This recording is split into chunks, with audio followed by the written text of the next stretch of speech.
Welcome to the Cabral Concept, where board-certified naturopath and integrative health practitioner Dr. Stephen Cabral shares how he was diagnosed at the age of 17 with a life-altering illness and given no hope for recovery. It was only after studying and traveling all over the world did he discover how to combine ancient Ayurvedic healing practices with state-of-the-art naturopathic and functional medicine to fully rebalance the body and re-energize it with life. It's time to discover how to get well, lose weight, and finally feel alive again. And now, here's your host, Dr. Stephen Cabral. Hi, everyone, and welcome back to the show. Great to be here with you once again, starting a brand new week on our Motivation and Mindset Monday, one of my absolute favorite shows of the week to record for you and myself as well. As I always say, all of us need that daily motivation. Motivation, as Zig Ziglar once said, is like brushing your teeth or showering. It's good to do daily. So here's what I truly feel about that is that motivation should be the icing on the cake. You want to get to the place that you are intrinsically motivated because you are searching and on a journey to self-actualization. And that is what we're going to be talking about here today on the show.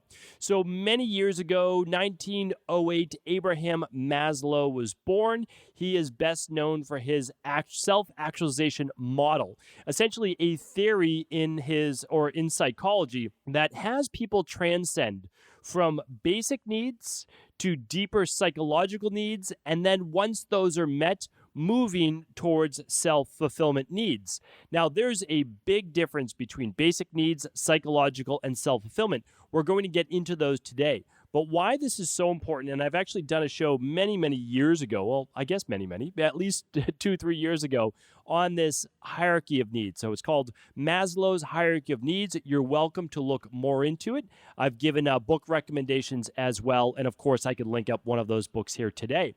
But what I want to do is not repeat that same show, but actually expound off of that. Because since let's say 60s, 70s, after Maslow's Hierarchy of Needs came out in the 40s and early 50s, as it was actually tweaked a little bit back then, there's 3 better differentiators of self-actualization that I'll get in here today.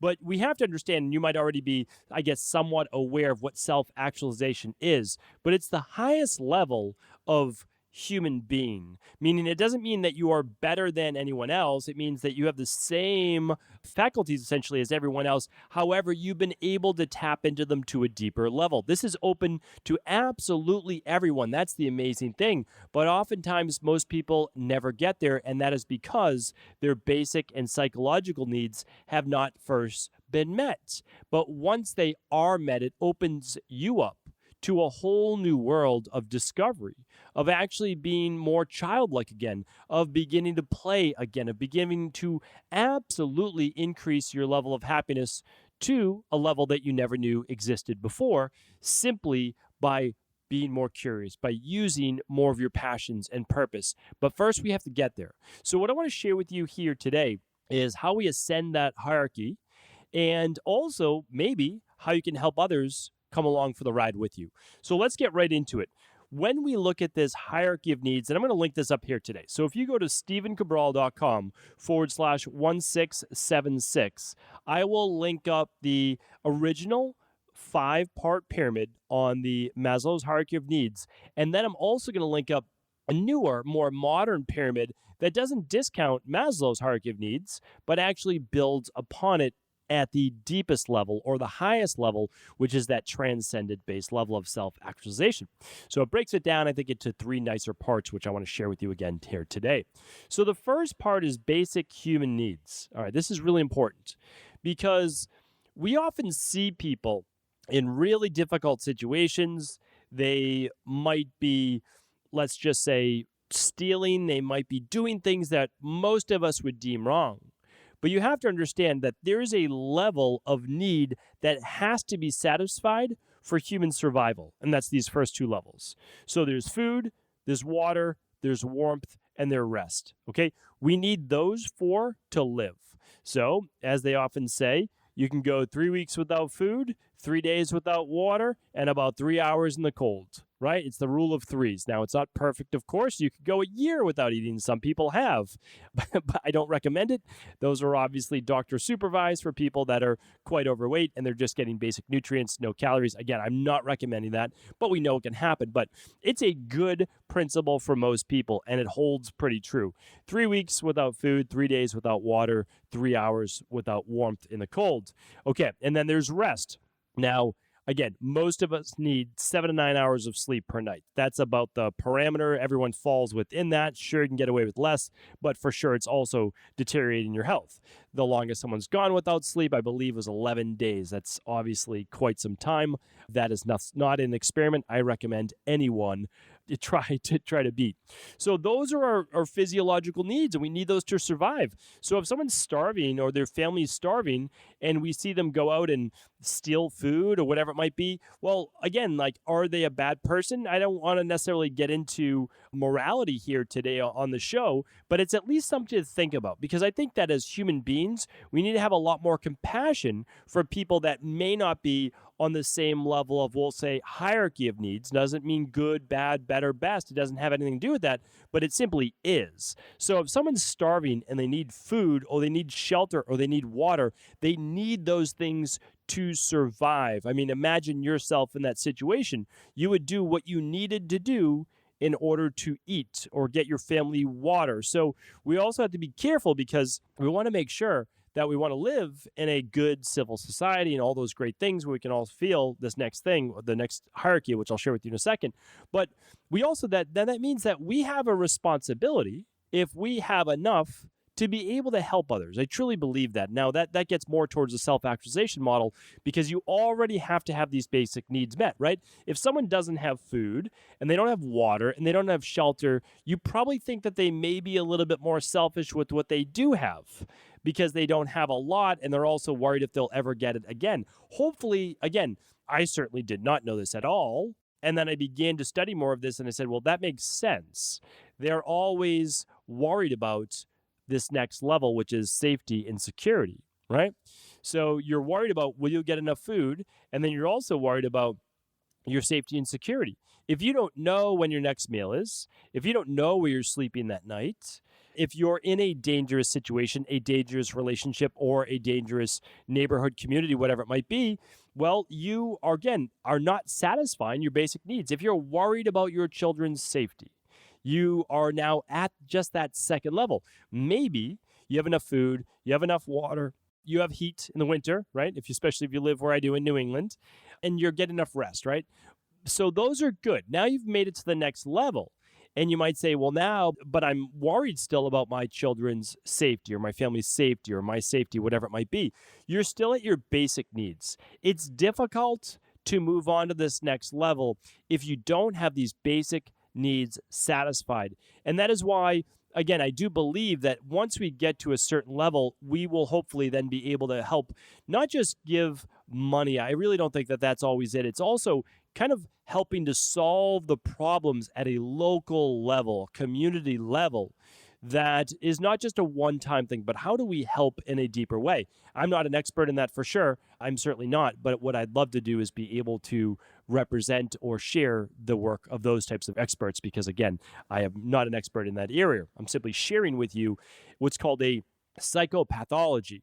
Now, a psychopathology, if we think of that as a physiopathology of disease, well, we say, okay, someone got exposed to pesticides, herbicides, all sorts of different things, living on a golf course or next to a golf course. I work with a number of people that have had toxicity because of living near a golf course and all the pesticides and all of the different bug killers, everything like that, that's sprayed.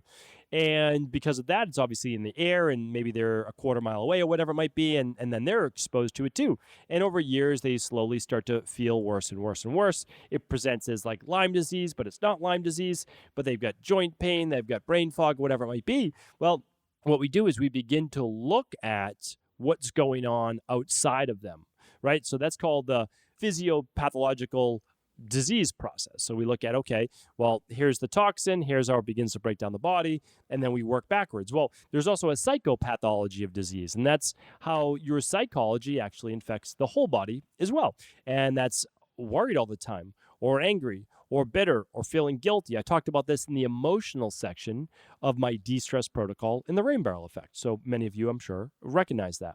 All right. So let's say, though, we've worked through the food, the water, the warmth, the rest. We've worked on our safety and security for the most part. I think most people listening to this podcast have made it through those too. However, probably at some point in their life, maybe they dipped down and they came back out. Okay. So once those are met, you actually then open up your life a little bit more. Remember, when you have not satisfied basic needs, worried all the time about your next meal or safety, it is difficult to think about anything else. So I just want us to keep that in mind. That's it. I want to keep it in mind because there are many people out there who have not made it out of these first two levels yet. Probably through no fault of their own or not really trying. I know some people, yes, but a lot of people are trying. And I think now more than ever, potentially, there may be people more falling into that. And again, I simply think that we can do what we can do. And we can do our best, and we can also maybe listen to more experts in this particular area. All right, the next level, though, moves from basic needs to psychological needs. This is belongingness and love. This is Maslow's third level. And it's essentially building your tribe, your community, friendships, relationships, intimate relationships. This is a sense of belonging. So you've satisfied your hunger, right? Water, you've satisfied your security and safety. Now you're looking to settle down, right? So now you're like, okay, good. Those are good. Now I want to find someone maybe to spend the rest of my life with. Maybe I want to start a family, or maybe I want a closer group of friends, reconnect with friends. But you want to feel like you have your own tribe. That's really what it is, because we humans truly are tribal. We kind of, I think in the wrong way, we say, oh, we're part of this group or that group. I mean, it can be like in the exercise world, if you're part of CrossFit, again, I have no issues with CrossFit. Well, I'm part of the CrossFit community. That's your community. Like that's your sense of belonging. Or you're, a gung-ho Republican or a gung-ho Democrat. Again, nothing wrong. I'm not saying anything about either party. But that's your tribe. Like, those are your people. You listen to this particular sports team. Like, I'm a huge Patriots fan, and I know that's not always popular, right? But we had a big run for about 20 years with Belichick and Tom Brady. I've lived in Boston. I've lived in Providence. I lived around this New England area my whole life.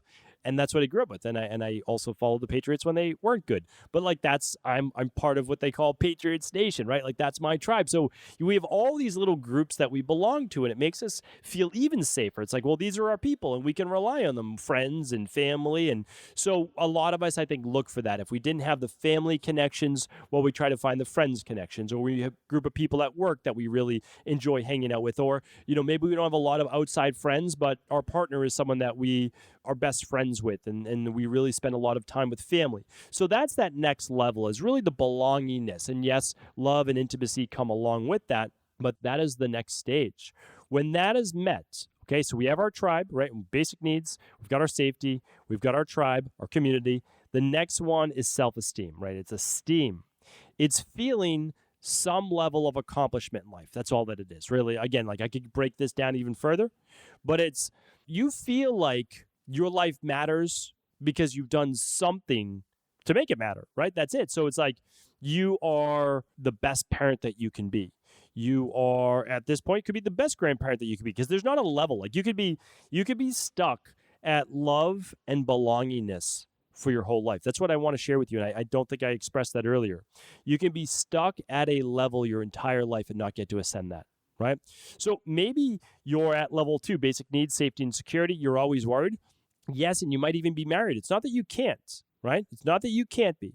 Tough to even think about marriage and all of those things if you're at the worried about your next meal, right? You're not really thinking about marriage probably too much, right? Because you're stuck at that level. You're not thinking about politics, or you might be thinking about religion for sure, but it's difficult to even get to that next level, right? You of course you haven't satisfied safety and security if you're living on the streets, right? It's difficult. So what I'm saying is many people can be stuck at a level their entire life. And that's why my job is to simply make you more aware. It's all about self-awareness. And it doesn't mean that you're going to get to the next level tomorrow or even this year.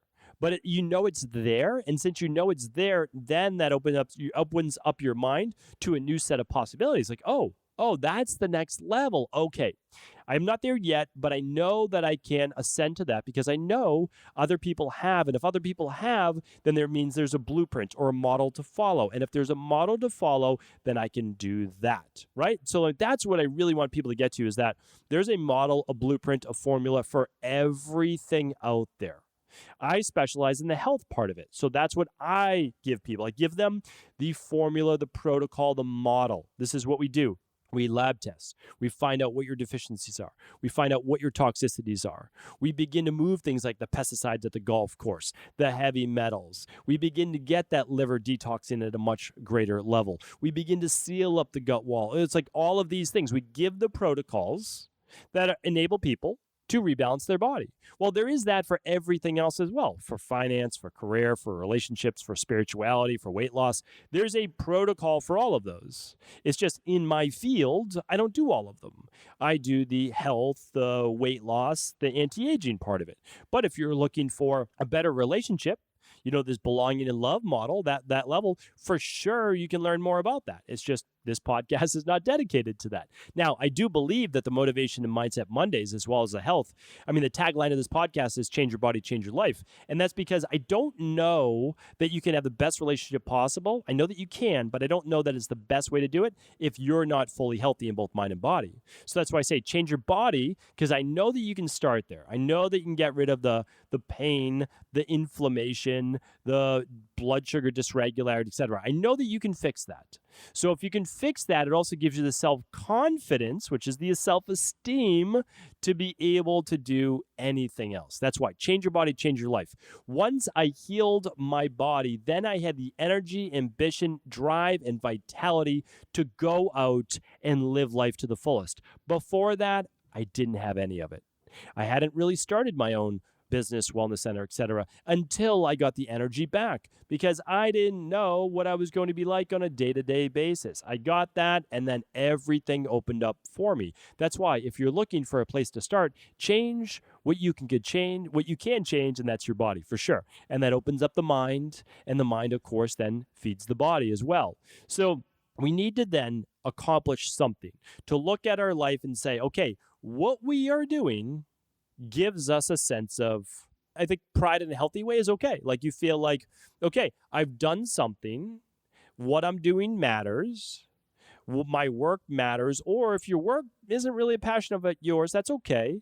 Is there something else like community, volunteer work, a side job, even reading, like knowledge, whatever it might be that gives you a sense of self-esteem? Exercise, right? Working out. Like what is it that you tend towards? Because I truly believe, again, that is what allows you now, because this is the level before the self-actualization. Once you get into that, you have your dignity, you have a little bit of your independence, you have your, what you feel respect, right? You've been respected. That's a big thing I know amongst many men in relationships. Like you want to feel respected. And I think that that's a big thing, again, for both men and women. But there's a great book written called Love and Respect.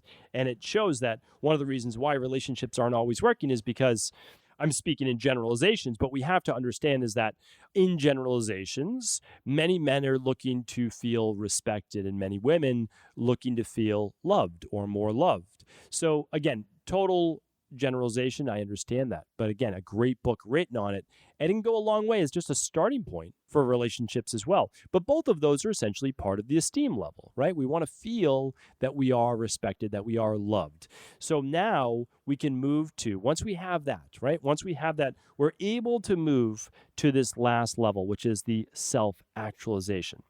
And I really like this, and I want to then share with you, I would say, the characteristics of someone that has a fully self-actualized life, and the three breakdowns to this. So self-actualization. So let me take it from the top again, or take it from the bottom. Basic needs: food, water, warmth, rest. Then we move to safety needs, which is safety and security. That's basic needs, okay? We take care of those. Those are 2 levels. Now we have 2 more levels before we get to self-actualization.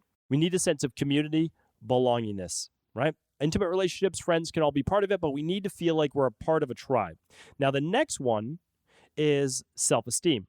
Feeling a level of dignity, respect, or appreciation for kind of like what you do, okay? So those are the next 2 levels. Now, people can have various levels of needs at those levels, meaning like you could get by on very little food and be totally fine. You could be living actually in what would be considered a dangerous neighborhood, but you don't consider it dangerous. So I just want to share with people, you move through these levels, how you choose to view each of these levels. So I just want you to know that, meaning that sometimes people are like, well, they have less than I do, and they already seem to be reaching this self-actualization because it's all they need out of that level to feel their needs are met. So I just want you to understand that is that there's various levels of this to everyone, which is why I'm not giving you specifics, meaning like you need to do this at work, you need to do this for career, you need to do this for relationships. No, it doesn't work that way. It's for what we view it based on the nurture and nature model, right? The nature is kind of who we are genetically. I spoke about that last week on happiness, right? 50-50. Hope you checked that out. That was episode 1669. And then there's also the nurture part of it too. And the nurture is, well, it's what we've been exposed to in life. And of course, we can continue to expose ourselves to new things, which allows us to then grow in the way that we now choose to grow based on our now self-awareness of change. Okay, so self-actualization, the fifth and final step, the top of the pyramid, is achieving one's full potential. And that includes all of the creative activities that one wants for their life. So this is now not based on deficiencies. Everything else is based on deficiencies. All right, food, shelter, safety, love and belonging, and self-esteem or esteem. Okay, so those are all deficiencies. And we're motivated. We're really motivated by our biology. Let me repeat that. We are motivated by our biology, our nervous system, our chemistry to have to achieve all of those. We want all of them as human beings. We really do. But the next level is not based on motivation by our physiology, by our body, by our biology. It's based on our mental growth, our self-actualization from a higher level of human being. And when I say human being, I mean we humans being on this earth. Not everyone gets to this level because also not everyone is aware of it or even chooses to.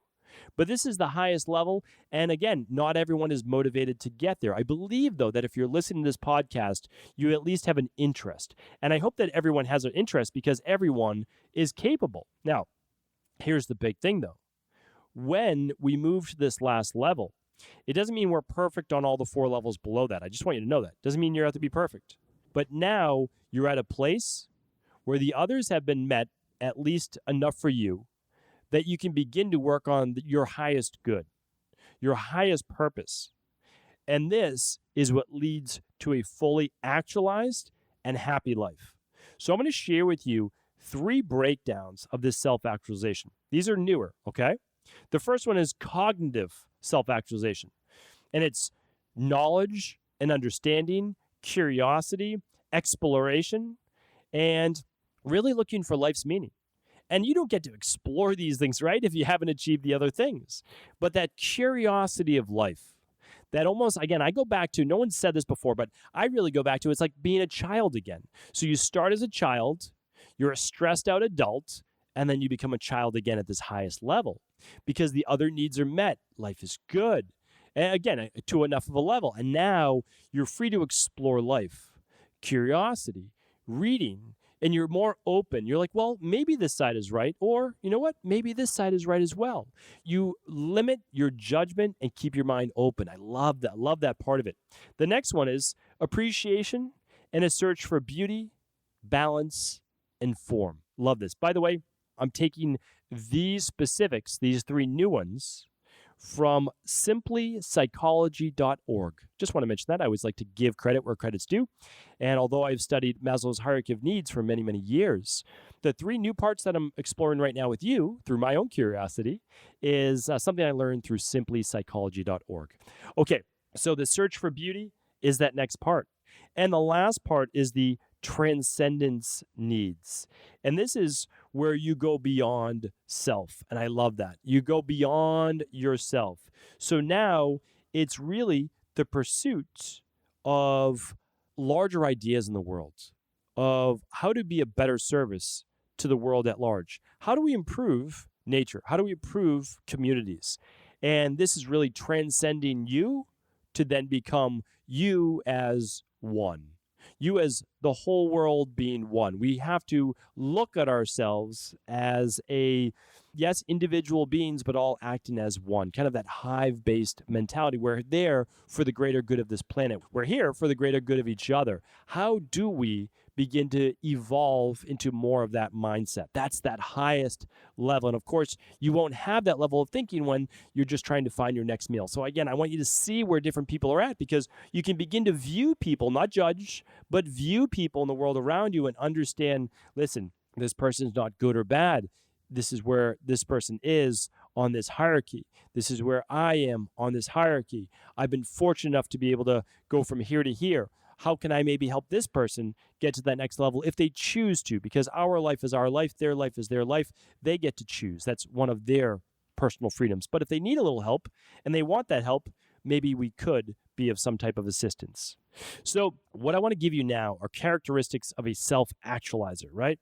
So this is someone that is going for or has attained the highest level. Now, I can honestly say is I'm not sure that you always stay at this highest level forever. I think that you can dip in and out of it based on if you start to not be able to meet those first 4 levels. That's the interesting thing. I think that we need to make sure that those are set and that we can then stay at this highest level.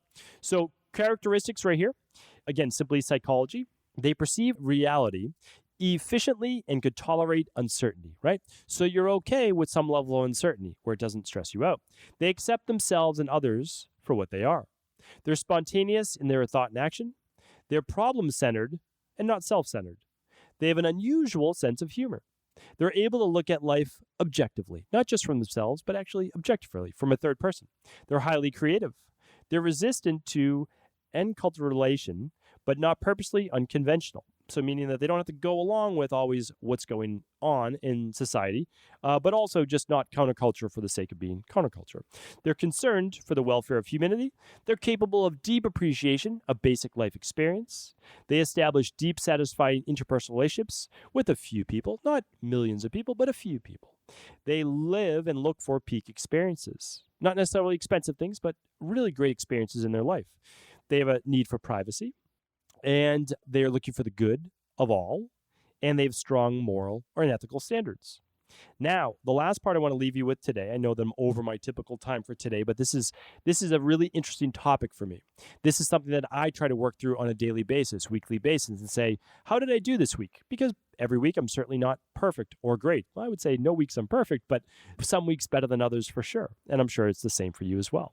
So here's some behavior leading to this highest level. Experiencing life like a child with full absorption and concentration. Try new things instead of sticking to safe paths. Listening to your own feelings and evaluating experiences instead of the voice of tradition. Authority of the majority. Avoiding pretense, meaning game playing and simply being honest with other people. Being prepared to be unpopular if your views do not coincide with those of the majority. Certainly, people who believe in natural health and believe in what I believe in, because even though it is science-based, you have to understand is that many people, and I would say the vast majority, are simply not going to view life and view healing as I view it, and maybe you view it as well, and that's okay. We're here to help those people that are at least open to the idea. You take responsibility for your own life, and you work hard, trying to identify your defenses and having the courage to give them up. That means all of the issues that we've spoken about with feedback previously and kind of your defaults is being open to potentially that they're not right, that you may need to change them. So these are some things that I wanted to share with you today. I don't think that it's a conversation that necessarily ever stops, but simply evolves. We've spoken about every single one of these on previous podcasts. My goal is to let you know that there is an actual transcendent pyramid that allows us to move from basic needs to psychological needs, part of physiological and psychological needs, and then allows us to move to the self-actualization model where we now are living for our greatest good. We are at the same time living for everyone's greatest good. This enables us a deeper level of purpose, a deeper level of passion, a deeper level of vitality, and I would also say a deeper level of happiness that transcends anything that may be going on around us.